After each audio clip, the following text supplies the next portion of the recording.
Some people say that magic is just the science we yet understand. What I'm going to show you today is magic, but could be science in the future. So I'm not here to fool you. I'm here to enlighten you. Now, with this pack of cards and this lamp, I might be able to do something very interesting and experiment. Now, let me show you what this is. This is blank cards. It's not even playing cards. As you can tell, they're all blank. They're all blank on both sides, like this. But there is something very, very special. In the card, you can see there's a frame. And inside the frame is where I can absorb the energy of light. Sounds creepy, let me show you.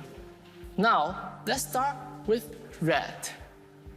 If I put the card underneath the red light, the card starts to absorb the energy. Like this.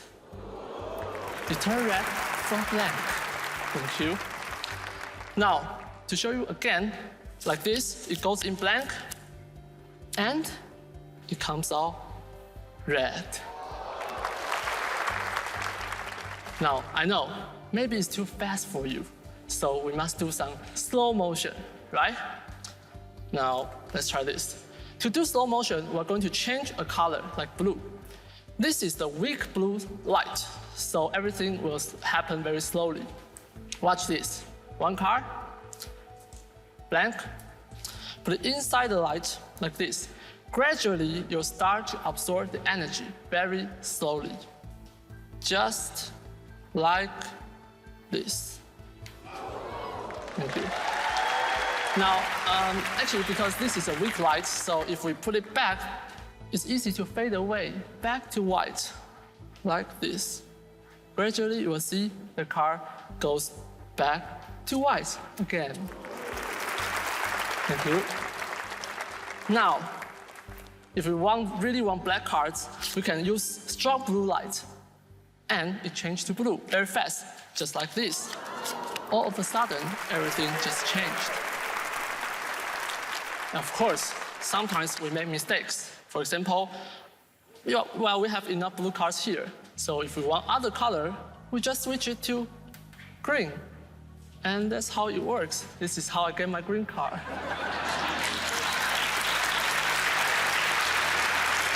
Now, I know some of you might suspect that it works because the heat of my palm. So I'm going to use tweezers. I don't really have to touch cards. I just use tweezers like this. And just underneath the light, they still change to green. Thank you. Now, let's take a step further. What if I keep changing the light very fast, like this? As you can see, the color keeps changing. And if I put one card underneath, the card will keep changing by itself, like so. It's very beautiful. But not just this card, all the rest of the card are now changing underneath the light. Like this. It's a very beautiful moment. Until I fix the color with white. Now I got a rainbow card. Thank you.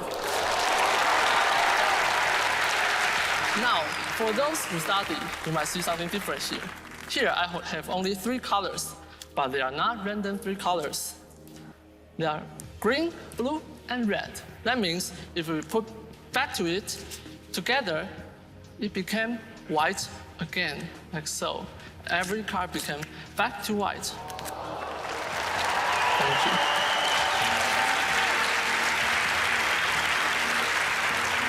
Now, I know what you're thinking. Yeah, it's easy right here because there are 3 basic colors, but here it's like a mess. But don't worry, remember that white is also a color of light. It's weak now, but if we get close to it, like this, gradually you'll see the card starting to fade away, the color fade away and go back to white. Every single card, like this.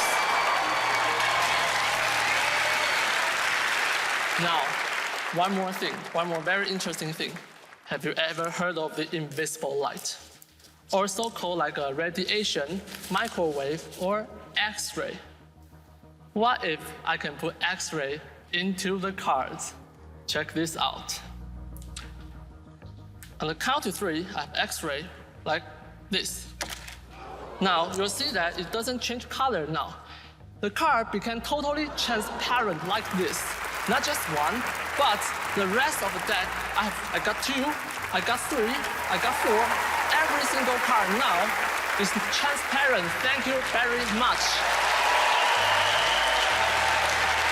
And more, because the X-ray is too strong, not just the card, but also my mat become transparent, leaving me only one question.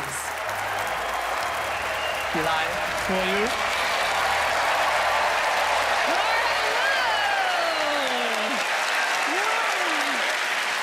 You're from Taiwan? Yes, I'm from Taiwan. And is there a lot of magic in Taiwan? Actually, we have many good magicians in Taiwan, but we don't have so many theaters in Taiwan, so it's hard to find a good place to perform magic. Why do you think that is? Because in Taiwan, the audience, when they see something amazing, they'll be like this. Cool. Like this. Yeah, pretty cool. Yeah. But in America, it's like, oh, like this. You're very expressive. Well, let's see if Penn Teller can tell us how you did your trick. Okay. All right. Oh, Penn man. Teller. You're really good. You're really good with cards, and it's a really good routine.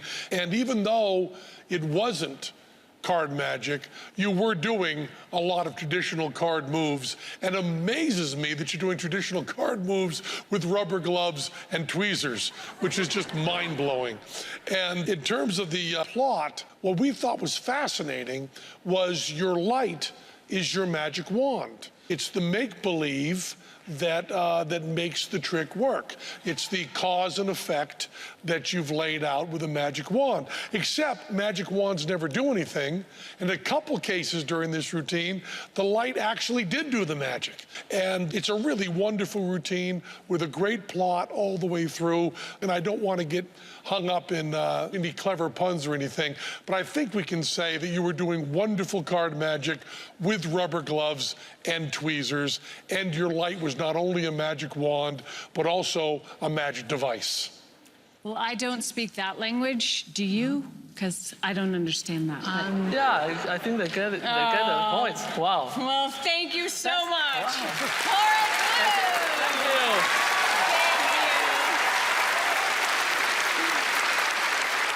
I'm from Taipei, Taiwan. I started with card magic when I was 13 years old, just because it's more affordable as a kid. I decided to be a full-time magician after I won the first prize in the World Championship of Magic. I think there is a connection between board games and magic. You tell the players very simple rules and people will have fun. It's the same in magic. It must be clear and simple for the audience to enjoy the trick. The trick I'm going to do tonight is very simple, almost like a board game. So hopefully, Penn and Teller won't be able to understand the rule of the game, and maybe I can fool them.